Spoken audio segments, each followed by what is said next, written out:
recebermos da parte do Senhor a sua mensagem nesta manhã, que ela fale ao nosso coração, nos trazendo alegria, consolo, segurança e paz e renovo à nossa fé também.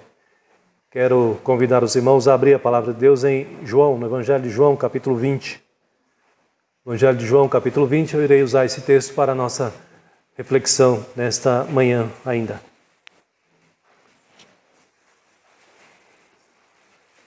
Evangelho de João, capítulo 20. Quero refletir com os irmãos sobre 3 propósitos da ressurreição de Cristo. 3 propósitos da ressurreição de Cristo para as nossas vidas. João, capítulo 20. Pedir que você deixe a sua Bíblia aberta, para na sequência iremos continuar lendo. Esse texto também, como os outros, trata da ressurreição de Jesus, da reação também dos discípulos e principalmente das mulheres, Maria Madalena, a outra Maria e algumas outras mulheres também, nesse momento de morte, sepultamento que antecede a ressurreição e também após a ressurreição. Nos diz assim a palavra do Senhor: no primeiro dia da semana, Maria Madalena foi ao sepulcro de madrugada, sendo ainda escuro, e viu que a pedra estava revolvida. Então correu e foi ter com Simão Pedro e com o outro discípulo a quem Jesus amava, isto é, João, e disse-lhes: tiraram do sepulcro o Senhor e não sabemos onde o puseram. Saiu, pois, Pedro e o outro discípulo e foram ao sepulcro. Ambos corriam juntos, mas o outro discípulo, que era João, correu mais depressa do que Pedro e chegou primeiro ao sepulcro e, abaixando-se, viu os lençóis de linho, todavia não o encontrou. Então Simão Pedro, seguindo, chegou e entrou no sepulcro. Ele também viu os lençóis e o lenço que estivera sobre a cabeça de Jesus e que não estava com os lençóis, mas deixado num lugar à parte. Então entrou o outro discípulo que chegara primeiro ao sepulcro e viu e creu. Pois ainda não tinham compreendido a Escritura, que era necessário ressuscitar ele dentre os mortos. E voltaram os discípulos outra vez para casa. Maria, entretanto, permanecia junto à entrada do túmulo, chorando. Enquanto chorava, baixou-se e olhou para dentro do túmulo e viu 2 anjos, vestidos de branco, sentados onde o corpo de Jesus fora posto, um à cabeceira e outro aos pés. Então eles lhe perguntaram: mulher, por que choras? Ela lhes respondeu: porque levaram o meu Senhor e não sei onde puseram. Tendo dito isto, voltou-se para trás e viu Jesus em pé, mas não reconheceu que era Jesus. Perguntou-lhe Jesus: mulher, por que choras? A quem procuras? Ela, supondo ser ele o jardineiro, respondeu: Senhor, se tu o tiraste, dize-me onde puseste e eu o levarei. Disse-lhe Jesus: Maria. Ela, voltando-se, lhe disse em hebraico: Raboni, que quer dizer mestre. E reconheceu-lhe Jesus, e recomendou-lhe Jesus: não me detenhas, porque ainda não subi para meu Pai, mas vai ter com os meus irmãos, e dize-lhes: subo para o meu Pai e vosso Pai, para o meu Deus e vosso Deus. Então saiu Maria Madalena, anunciando aos discípulos: viu o Senhor, e contava o que ele lhe dissera estas coisas, Ao cair da tarde daquele dia, o primeiro da semana, trancadas as portas da casa onde estavam os discípulos com medo dos judeus, veio Jesus, pôs-se no meio e disse-lhes: paz seja convosco. E dizendo isto, lhes mostrou as mãos e o lado. Alegraram-se, portanto, os discípulos ao verem o Senhor. Disse-lhes, pois, Jesus outra vez: paz seja convosco. Assim como o Pai me enviou, eu também vos envio. E havendo dito isto, soprou sobre eles e lhes disse: recebei o Espírito Santo. e se de alguns perdoardes os pecados, são-lhes perdoados. E se los retiverdes, são retidos. Que Deus nos abençoe na leitura da sua palavra e na exposição dela. Vamos orar ainda? Feche seus olhos.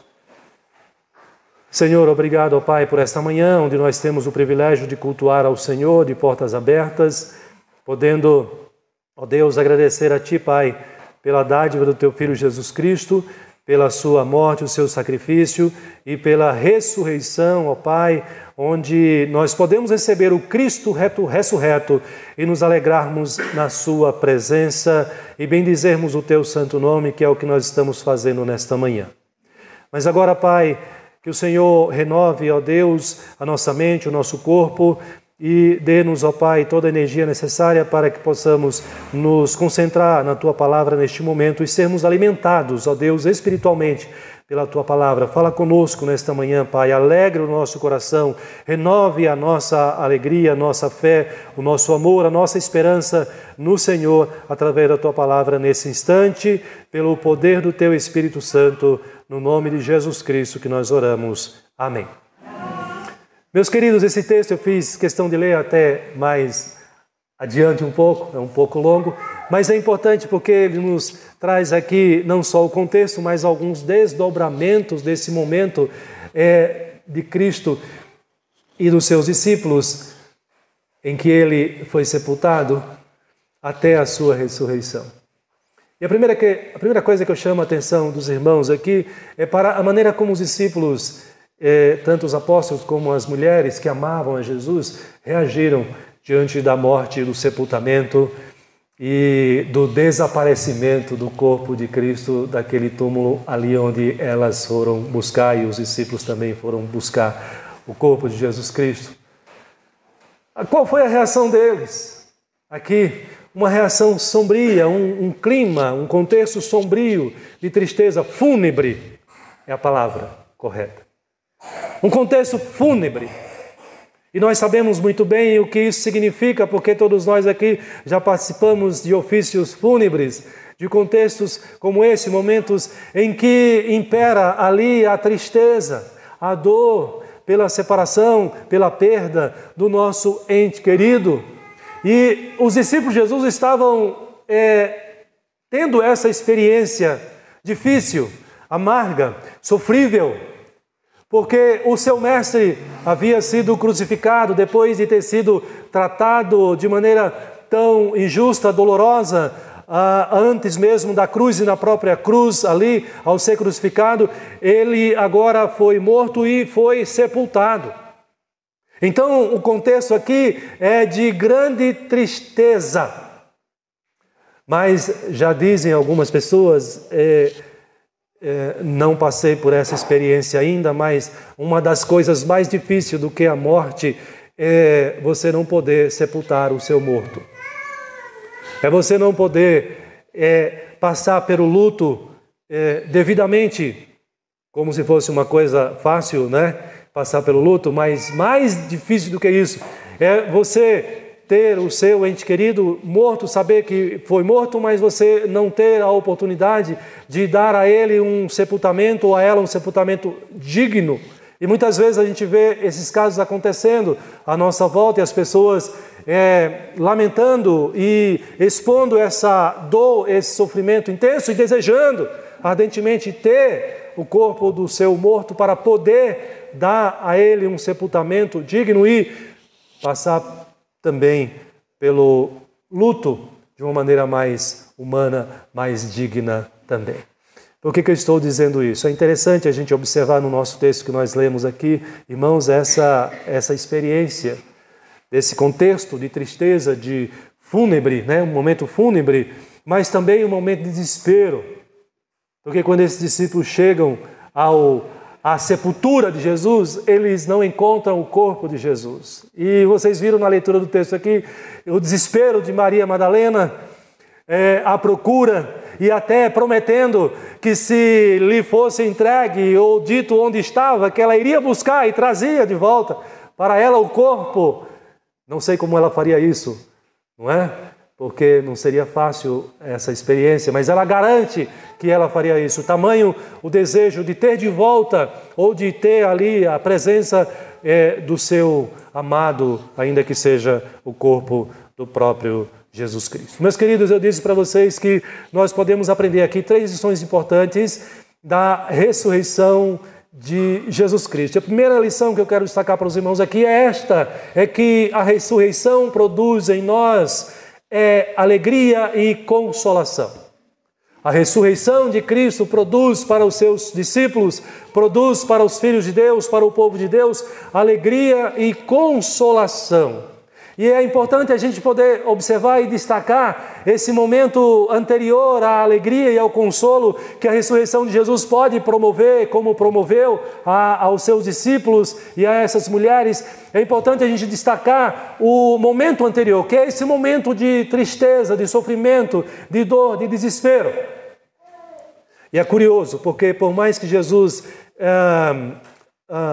houvesse dito para os seus discípulos que ele seria morto, sepultado, mas ele ensinou que ao terceiro dia ele iria ressuscitar. Os seus discípulos não se apegaram à palavra ensinada por Jesus, não creram na palavra ensinada por Jesus e se deixaram tomar de maneira muito intensa, mais pelo sentimento da perda, pela morte, do que pela palavra de Jesus, do que pelo ensinamento de Jesus. Eles não creram no ensinamento, eles não se lembraram, não se recordaram neste momento de perda, de sepultamento, e eles ficam desesperados, tristes, desolados, desconsolados, porque não tem diante de si, naquele local, naquela sepultura, o corpo do seu mestre. O texto nos diz que Maria Madalena, ela se antecipa de madrugada. Mateus vai dizer que ainda era escuro, como alguns devem ter chegado aqui ainda escuro, ou saíram das suas casas ainda escuro. Não estava claro o dia ainda, com um propósito, com um objetivo de vir adorar ao Cristo ressurreto aqui. Maria Madalena, aquela que amava Jesus e que Jesus também a amava também, a daquela da qual Jesus expulsou os 7 demônios, ela se antecipa aos próprios apóstolos de Jesus, aos discípulos, e ela vai ao sepulcro de madrugada. O versículo 20, versículo 1 do capítulo 20 nos diz isso, ainda estava escuro. Mas ela é capaz de enxergar que algo está estranho naquela sepultura. A pedra foi removida. A pedra era um sinal de segurança. Não só para os judeus, para os guardas, para os inimigos de Jesus, para que não fosse ali, os discípulos forjassem ali a ressurreição de Jesus, mas também a pedra servia de segurança para Maria, para os discípulos, porque quando ela vê a pedra removida, algo está errado. E quando ela confere, e os discípulos chegam logo em seguida também, vão conferir, cadê o corpo de Jesus? Não está mais aqui. E a impressão que eles têm é que, de fato, foi roubado ali o corpo de Jesus, foi tirado dali e desapareceram com o corpo de Jesus. Isso não era difícil de acontecer na cabeça deles, porque Jesus foi tão intensamente perseguido. Não seria difícil eles pensarem isso também, de que deram um fim no corpo de Jesus Cristo. E eles estão agora, irmãos, o texto nos diz que eles estão desolados. O verso 11 diz que, o versículo 9 diz que os discípulos não perdem a esperança, não tem mais o que fazer. João e Pedro, que ali correm para como que disputando para ver quem chega primeiro, não é? E parece que Pedro tem mais dificuldade de correr, talvez um pouquinho mais pesado do que João um pouco mais ligeiro, chega mais rápido ali à sepultura do que o próprio apóstolo Pedro, mas ele não entra, ele aguarda Pedro chegar, e Pedro, do jeito que chega mais logo depois, entra na sepultura, e os dois conferem que Jesus não está ali. Qual foi a reação deles? Esperar na promessa de Jesus? Olha, ele ressuscitou? Alegrar o seu coração? Consolarem-se com as promessas de Jesus? Não. Eles estão tomados pelo sentimento de perda, da morte. Perdeu-se a esperança. Observe que no final do versículo 10, no versículo 10 ele diz que eles voltaram para a sua casa. Versículo 10, e voltaram os discípulos outra vez para casa. Não há mais o que fazer. Percebe que essa atitude deles, irmãos, demonstra isso. Não há esperança. Não há lembrança do ensinamento, não há lembrança da promessa da ressurreição, não há mais o que fazer. Eles voltam para casa, para suas vidinhas de antes. voltam para casa. Mas o versículo 11 também fala com respeito a Maria, diz que, entretanto, Maria permanecia junto ao túmulo, mas veja que Maria insistia, mas não com a esperança, não se lembrando da promessa de Jesus, como você e eu confiamos na promessa de que Ele não só ressuscitou, mas que Ele vai voltar a este mundo aqui, o Cristo ressurreto irá voltar para nos buscar a segunda vez. Nós cremos na sua promessa, cremos na sua palavra, mas Maria permanecia ali no túmulo, tomada pela tristeza, pelo desespero, pelo choro. O texto diz que ela permanecia junto à entrada do túmulo, fazendo o quê? Chorando. Diz aí no versículo 11, e enquanto chorava, ela olhou para dentro do túmulo e viu 2 anjos vestidos de branco sentados onde o corpo de Jesus fora posto. Não estava mais lá. Para ela não tinha mais motivo de seguir, de fazer o que ela e as demais foram fazer ali, tratar do corpo de Jesus, como era costume dos judeus. Não há mais esperança. Então esse é o contexto, esse é o cenário. Percebe? De profunda tristeza, entregaram-se ao desespero, à desesperança, não há mais o que fazer. Quando pessoas morrem e os seus entes queridos não têm a fé na palavra, não têm a fé em Jesus Cristo, não têm essa fé que ele ensina aqui, da vida eterna, da ressurreição do corpo, da volta de Jesus Cristo, é isso que acontece. Nós costumamos testemunhar isso em alguns sepultamentos, em alguns momentos de ofício fúnebre. Pessoas que não têm a mesma fé, elas também se entregam ao desespero. E a coisa mais triste, mais dolorosa, é alguém nessa situação que não tem a fé em Jesus Cristo, não tem a fé na vida eterna, e esse momento de separação, que o corpo é tirado ali da sala do cemitério ou do velório onde está, para ser levado para ser sepultado, esse momento desesperador para quem não tem a esperança na palavra do Senhor. Mas, irmãos, é isso que eu quero destacar com vocês aqui nesta manhã. A ressurreição de Cristo, ela resolve esse problema. A ressurreição, ou o Cristo ressurreto, gera em nós alegria e consolo. Observe o verso na sequência, o verso 16. Agora, quando Jesus se revela para esta discípula amada, para Maria Madalena, ele se revela agora como Cristo ressurreto. A reação dela neste momento. O versículo 16 nos diz, acompanhe na sua Bíblia, disse-lhe Jesus, Maria. Jesus chama pelo nome dela, o seu nome próprio, Maria. E agora as coisas clareiam na sua mente. Agora há o entendimento pleno de que aquele que chama não é aquele que ela achava que era um jardineiro. Ela tratou Jesus como se fosse um jardineiro, alguém que cuidava ali daquele local onde estava a sepultura. Mas agora ela, ao ouvir a voz do mestre, a voz do pastor, a ovelha, ao ouvir a voz do pastor, ela reconhece que é o Redentor, que é o Cristo ressurreto. E agora a tristeza vai embora. O desespero, a desesperança dá lugar à alegria, dá lugar à esperança, dá lugar ao conforto e ao consolo no seu coração. O texto diz, Jesus chama Maria. Ela, voltando-se, lhe disse em hebraico, Raboni. É interessante ela usar aqui a palavra mestre em hebraico, porque é um tratamento especial diante daquele que é especial para ela também. Cristo agora ressuscitado, Cristo ressurreto. Raboni, que quer dizer mestre. Agora ela reconhece que ali está o mestre. Mas a sepultura está vazia, não foi porque o corpo de Jesus foi tirado dali, foi roubado dali. A sepultura está vazia porque o poder de Deus restituiu a Cristo a vida, a qual a morte lhe havia tirado nesses 3 dias ou os 2 dias que antecederam. Raboni, que quer dizer mestre. A alegria toma conta então no coração dessa mulher, que é mostrada no versículo 11, aquela que permanecia insistentemente no túmulo ou junto ao túmulo, chorando amargamente. Ela agora encontra o mestre. Raboni, Cristo ressuscitado, ressurreto. Meus irmãos, a mensagem da ressurreição deve gerar em nós este consolo, essa alegria, deve gerar em nós uma alegria plena e um consolo profundo. Quando nós olhamos as palavras de Paulo lá em 1 Coríntios capítulo 15, Paulo vai nos mostrar a respeito dessa doutrina da ressurreição, que deve gerar em nós também essa mesma alegria, este mesmo consolo, porque nós cremos que a morte não é o fim para nós. Nós cremos que a morte já foi derrotada na cruz do Calvário. E por isso o apóstolo Paulo vai dizer para nós também lá no texto de 1 Coríntios, trazendo para nós este consolo, essa alegria também aos nossos corações.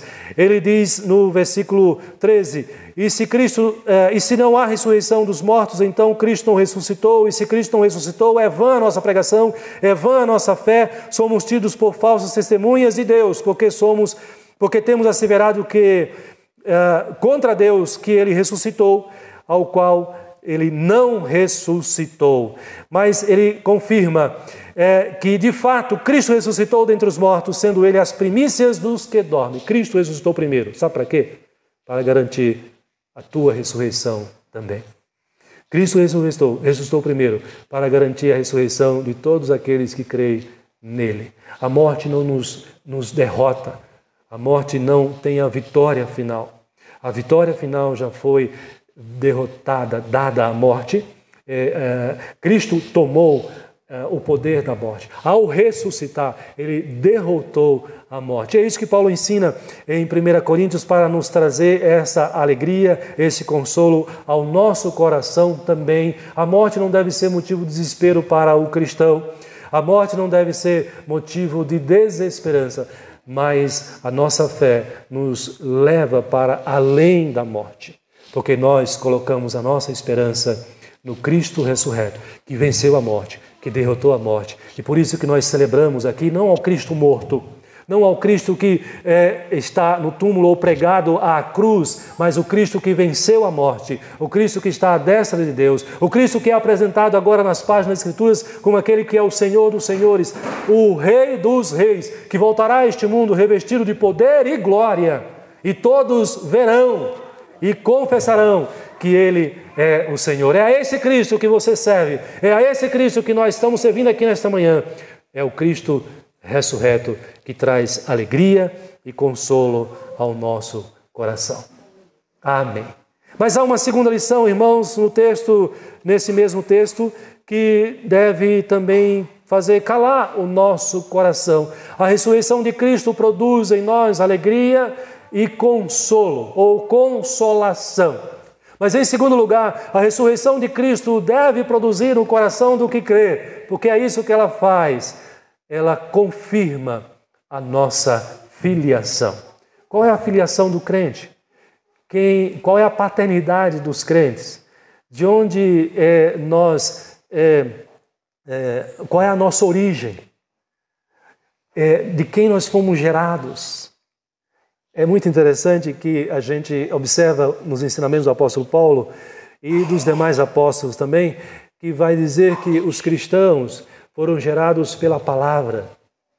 Jesus, ao responder às perguntas de Nicodemos, lembra da conversa de Jesus com Nicodemos? Jesus vai deixar isso muito claro.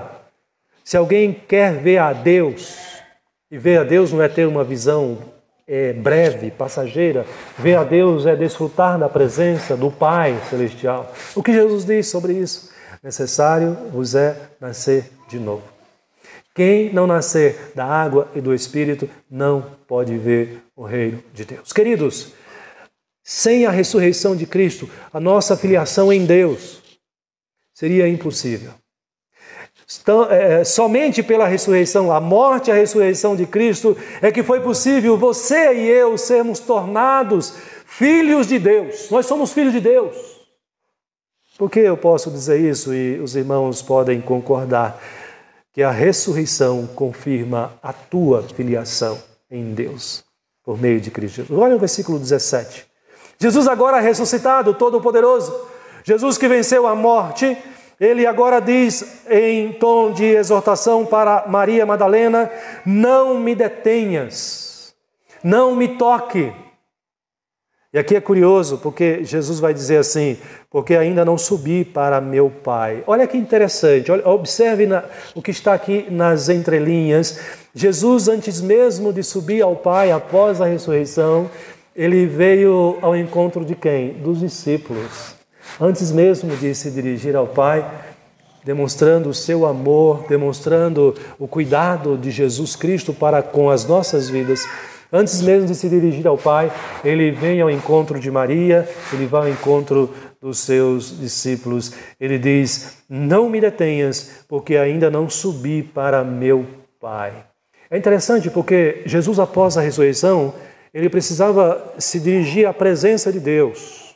E nós aprendemos isso em nossas doutrinas, que isso foi importante e necessário porque Jesus Cristo havia feito o sacrifício vicário na cruz.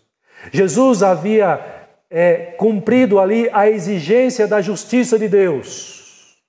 E ele agora, como o Cordeiro Pascal, como aquele que se entregou como o Cordeiro inocente para pagar pelo preço pelos pecados do povo de Deus, ele agora, depois de ter feito o sacrifício, ele precisava se apresentar a Deus para dizer, olha, foi cumprido o sacrifício, e receber a aprovação, como que receber a aprovação do Pai, pelo cumprimento da justiça de Deus sobre ele, pelos nossos pecados. Por isso ele diz, olha, eu ainda não subi para o Pai, mas ele manda dizer para os seus discípulos, e este é o ponto que eu quero destacar aqui para os irmãos, quando eu digo que a ressurreição de Cristo confirma a nossa filiação. Observe que ele diz, na sequência do versículo 17,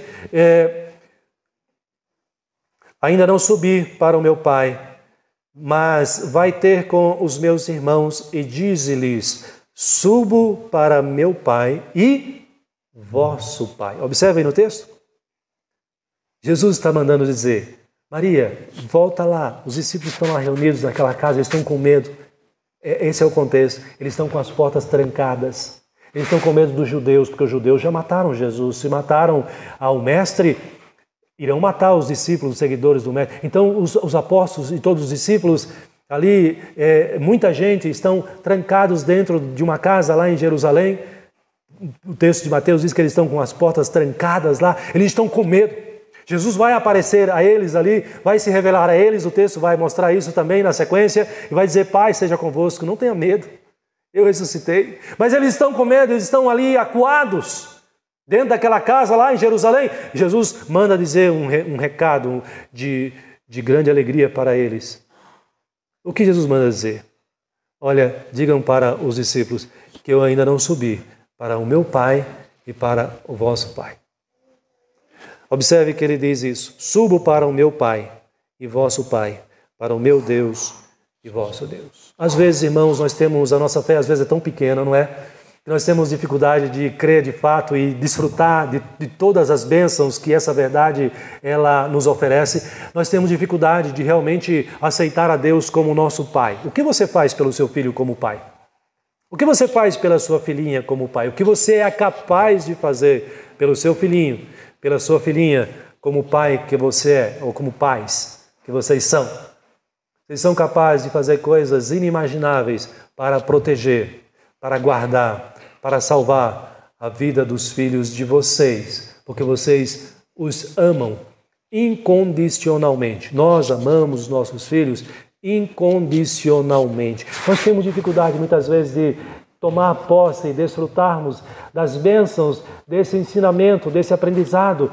De fato, Deus é o nosso Pai, o Pai Celestial. E é incrível porque nós temos essa dificuldade. A palavra incrível quer dizer não crer, né?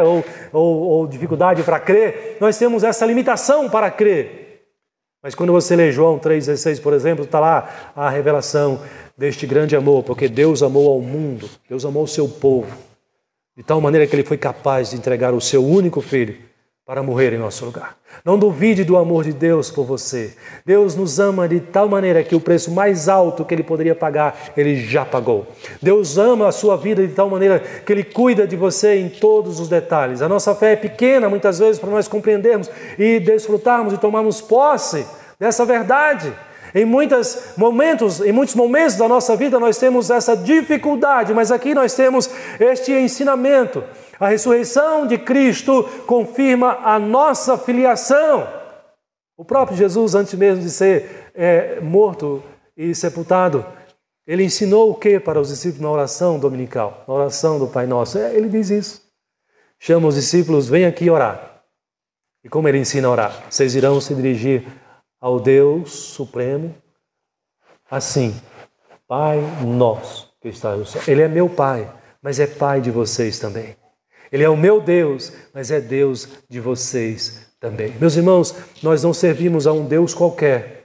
Nós não amamos a um Deus qualquer. A nossa vida está nas mãos do Deus Criador, do Deus Todo-Poderoso, do Pai do Senhor e Salvador Jesus Cristo. Ele também é o nosso Pai, Ele também é o nosso Deus. Ele é Pai de Jesus, Ele é Deus de Jesus, mas Ele é o nosso Pai e Ele é o nosso Deus. A nossa vida está em Suas mãos. É por isso que o apóstolo Paulo vai nos ensinar, e nós devemos crer nisso também, crendo que a nossa vida está nas mãos do Pai Celestial. Eu preciso crer e descansar na sua direção, entendendo que tudo na minha vida que acontece é de acordo com a sua vontade e o seu plano. É por isso que Paulo vai dizer: todas as coisas cooperam para o bem daqueles que amam a Deus, daqueles que foram chamados segundo o seu propósito, segundo o seu plano. Confie em Deus, siga a vida confiando na direção do Pai Celestial, porque Ele te ama e Ele cuida da tua vida como Ele cuida da vida do seu Filho e cuidou da vida do seu Filho Jesus Cristo aqui nesse mundo, aqui nessa terra. A ressurreição, então, ela gera alegria e consolação. A ressurreição confirma a nossa filiação. E em terceiro lugar, meus amados irmãos, a ressurreição de Cristo Jesus, ela nos habilita para a nossa missão. A ressurreição de Cristo tem a ver com a nossa missão também neste mundo aqui, e nós podemos encontrar isso também nas palavras desse Cristo que ressuscitou, acabou de ressuscitar, e Ele está em missão, e Ele também traz esse ensinamento, o último ensinamento que eu compartilho com você nesta manhã, que a ressurreição de Cristo nos habilita para a nossa missão. Cristo, mesmo depois de ressuscitado, Ele foi morto e ressuscitado, Ele continua fazendo missão, percebe? Continua fazendo missão. E aí nós podemos observar nos versículos finais do texto que eu li, versículo 19 em diante, ele diz, acompanhe na sua Bíblia: ao cair da tarde daquele dia, primeiro dia da semana, portanto no domingo, como hoje, trancadas as portas da casa onde estavam os discípulos, com medo dos judeus, veio Jesus, pôs-se no meio deles e lhes disse-lhes: paz seja convosco. Dizendo isto, lhes mostrou as mãos e o lado, comprovando que foi o mesmo Cristo que foi morto ali na cruz. Alegraram-se, portanto, os discípulos ao verem o Senhor. Disse-lhe, pois, Jesus, outra vez: paz seja convosco. E aí ele diz: assim como o Pai me enviou, eu também vos envio. A ressurreição de Cristo, irmãos, renova e reforça para o seu povo, a sua igreja, os seus discípulos, que eles têm uma missão a cumprir ainda neste mundo aqui. A missão do próprio Filho. Cristo veio para salvar o seu povo dos pecados deles, e Cristo continua fazendo isso hoje, salvando o seu povo dos pecados deles através da sua igreja, através dos seus discípulos que fazem a missão que Cristo fez, dá continuidade à missão que Cristo fez. É vontade de Cristo, é vontade do Cristo ressurreto que nós preguemos o Evangelho. É vontade e é mandamento do Cristo ressurreto que eu e você anunciemos a palavra de Deus onde quer que nós estejamos, não apenas com o nosso testemunho, mas também com a nossa voz, com a nossa palavra, com o nosso ensinamento. E Jesus, Ele dá a ordem, percebeu no texto? Eu vou mostrar para vocês isso aqui. Ele dá o mandamento e Ele dá as condições. Por isso que eu disse que a ressurreição de Cristo nos habilita para a nossa missão. Nós temos o que é necessário, o que é suficiente. Jesus, ao dizer isso, no verso 22 diz que, havendo dito isso, soprou sobre eles e lhes disse: recebei o Espírito Santo. O Espírito Santo de Deus habita na sua vida? O Espírito Santo habita no seu coração? Você tem o Espírito Santo? então você tem o que é suficiente para a pregação do Evangelho, para exercer a nossa missão aqui neste mundo. Aliás, irmãos, é o Espírito Santo que nos conduz em tudo e, sobretudo, especialmente na missão que Deus nos concede, porque Ele que nos capacita. Lembra quando o apóstolo Paulo fala sobre os dons? Os dons dados à igreja são dados por meio do Espírito Santo. Ele quem aplica em você, a cada um de nós, os dons para o serviço da igreja, para o serviço do reino de Deus. Então, nós temos em Cristo Jesus, o Cristo ressurreto, a capacitação. Nós somos habilitados para dar continuidade à missão de Cristo, do jeito que você faz, do seu jeito, que não é perfeito, nós não somos perfeitos, mas nós somos usados como instrumentos nas mãos de Deus, para que o seu Evangelho seja proclamado e os eleitos sejam alcançados nesta vida, neste mundo. A ressurreição de Cristo Jesus nos habilita para a nossa missão. É por isso que ele diz no versículo 23, se de alguns perdoardes os pecados, são-lhes perdoados, se los retiverdes, são retidos. Os discípulos, a igreja, representa Cristo no mundo.